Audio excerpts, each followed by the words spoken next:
Welcome to another of our Wounded Angel considerations and sessions together.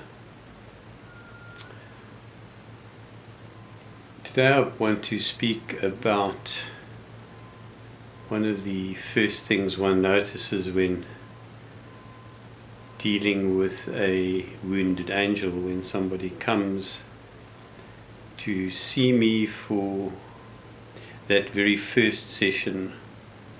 It's always very nerve-wracking to go into counseling or into therapy for the first time.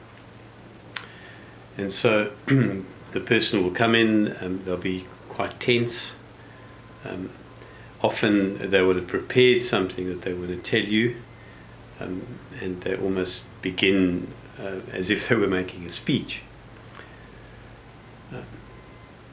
And very often the thing that you notice about a wounded angel in the room is that the wounded angel has a label. So early on, the person, if they have been trying to deal with what it means to be them, will say something like, I've been told that I am, and there will be a label. And the label can be anything from bipolar to schizoid to narcissistic. In fact, anything that you would find on some kind of sitcom self-help talk show. These faddish labels. I don't know if you've ever noticed that everybody's ex-partner is bipolar. We have all these labels and we throw them around, and everyone's a narcissist, and my ex is bipolar. And when a wounded angel sits in my presence and trots out the label, the first thing I ask them is, who told you? And then usually it's someone in authority, or some healing person, or some system that has said to them, you are this. And while I understand our culture's need to label, it's the basis of science. We never just hear a bird. We always hear, ooh, that's a lesser double-collared wingbat wombat. We have this impulse that we have to label. Well, that might be useful for scientific classification, but it's not really helpful when it gets stuck on a person like some kind of license plate on a car. Because when we've been given a label, the first thing we're going to do is we're going to go and Google the label, right? Going to see, is there a forum for the label? And then, of course, what follows is that we get a list of all the things, characteristics of the label, and you know what happens next. We become the things that we are told the label is. And I'm not quite sure how that works, but I do remember when I was studying that in the time that we would study this particular disorder, I would be that for that week, and then the next week we would turn to the next chapter and study another disorder, and then, what do you know? I would be that disorder. There's something in us that becomes. One of the most disturbing stories that I have is of somebody who went and found a book on a shelf in the self-help psychology section of the bookstore, read the book because they were in trouble in their relationship, read the book, went home, and then discovered that the partner had everything that the book was describing, and I can't help wondering if the partner actually had anything to do with what the book was saying. But we have a way of superimposing these labels over the reality, and then the reality somehow becomes the label. So if you're walking around with a label, whatever the label might be, the question I want to ask you is, who are you without the label?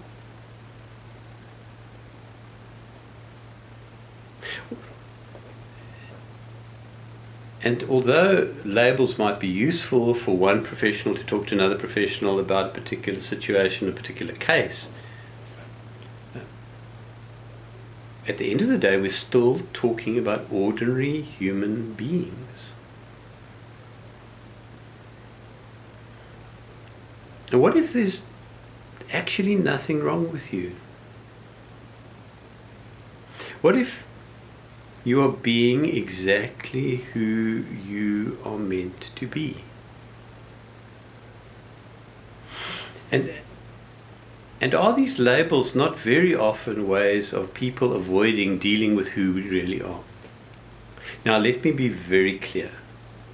I'm not speaking here of very serious disorders that require medical care, that require medication. If you have a serious medical psychiatric disorder, then you take your medicine and you say grace over your pills, because that is part of how you're going to get healed. I'm not advocating for us throwing the labels away. What I am appealing for is that we don't become just what the label says we are, because we are far more than that. We are far more than just a label, than just a number plate, a license plate that we have just now become because it's been hung around our necks. One of the images that I love is one that comes from David Hillman in The Soul's Code, James Hillman.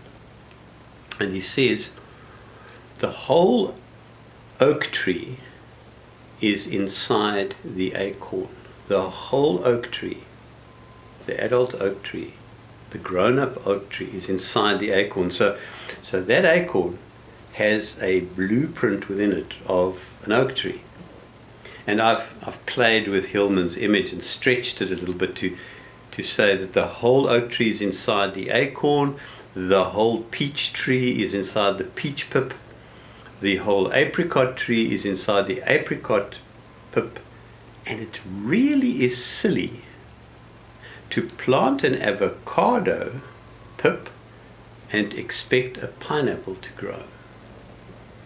It's crazy. And yet, isn't that often our experience in life? We arrive, as William Blake says, trailing clouds of glory. And the very first thing we hear is the first word that toddlers learn to say. You know the first word that a toddler says? No, no, no. Why do they say no first? Because it's the word they hear most often. No, no, no. So we arrive in William Blake's words, trailing clouds of glory. And when we try to be the oak tree in our acorn, we try to arrive, society says to us, no, you can't be that. You can't just completely be yourself. You have to conform. And so we grow up saying, look at me, mommy, and get down, you from the roof, you're going to break your neck. Or look, teacher, I drew a lovely picture. Yes, but you went outside the lines there with the color. Ooh, look, sir, I wrote a very nice poem. Yeah, but you misspelt that word. Can you feel the check? Can you feel the no? And with every no, comes a anxiety, a sense of I can't be who I really arrived in all my glory to be. I have to watch myself, I have to guard myself, I have to be protective of myself. And so the toddler learns to say no, because that's all it hears. And of course, we need rules. We need rules to make society run on rails. Jordan Peterson is very clear in his book Maps of Meaning. He spells it out very clearly that society needs all these rules. We have politics, we have economics, we have law and order, we have religion, we have education, these systems that are designed to make the world run on rails. Because when the world runs on rails, we feel safe. The thing we fear most is chaos. If you go back in all the biblical narratives, particularly the Judeo-Christian narratives, there's always this fear of chaos, that the waters of chaos will engulf us. And so there's this primal need to get everything to run on rails, for everybody to conform and fit in so that there won't be chaos.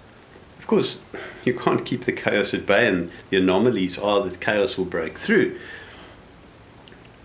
But every time we get made to run on those rails as run we must,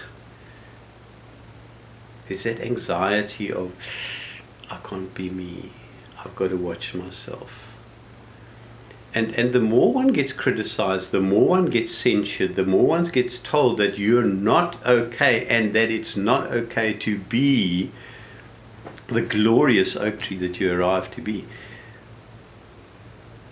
the more that anxiety of being, what the existentialists call the angst of being, will begin to gnaw at one.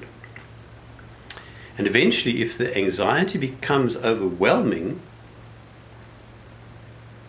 we will reach for something to make the anxiety go away. It's the basis of many, if not all, of our addictions. Something just to stop the anxiety. But it's also at the root of depression. When I was struggling in my own life, around about my late 30s, I struggled with deep seasonal depression, almost to the level of suicidal depression. Didn't quite understand what it was about. But I remember that depression, that darkness, I call it the lead duvet. And literally there are times when you are so depressed you can't get out of bed. And in therapy at that time, my very brilliant therapist, I had just the right therapist at the right time, said to me, so what is the opposite of depression? And I said, well, it's happiness and it's joy. And he kept shaking his head and he said, if you think about it, the opposite of depression is expression. To be who you really came to be. So depression is always the second thing that happens. The first one is the anxiety. Anxiety happens, I cannot be who I want to be. There's something wrong with me. Anxious anxiety builds. Then we reach for the lead duvet of depression and pull it over us. And then, of course, the anxiety goes away, or is at least diminished. But then you sit with the depression. And so whenever I find myself feeling reactively depressed, the first question I ask myself is, what is it in me that is not being expressed? What is it in you that is not being expressed? What is it that you really are, that you really came here to be? trailing your clouds of glory that you've been told it's not okay to be. So if you are a wounded angel who has fallen to the ground because the number plates have been too heavy and there have been too many expectations and too many hoops to jump through, can I invite you to revisit the idea that you did arrive to be exactly who you are, and if you were meant to be someone different, you would have arrived as someone different, and that maybe there's nothing wrong. Maybe your life is unfolding exactly the way it should. That's not to say you haven't made bad choices, you haven't made mistakes. We'll talk more about learning from failures in another session, but for now, just play with the idea that I am exactly who I arrived to be, and that there's absolutely nothing wrong, that all these license plate labels are just other people's way of trying to cope with my uniqueness, and that there's nothing wrong. I look forward to talking to you again as we continue the journey of helping wounded angels to fly. Thank you for your attention.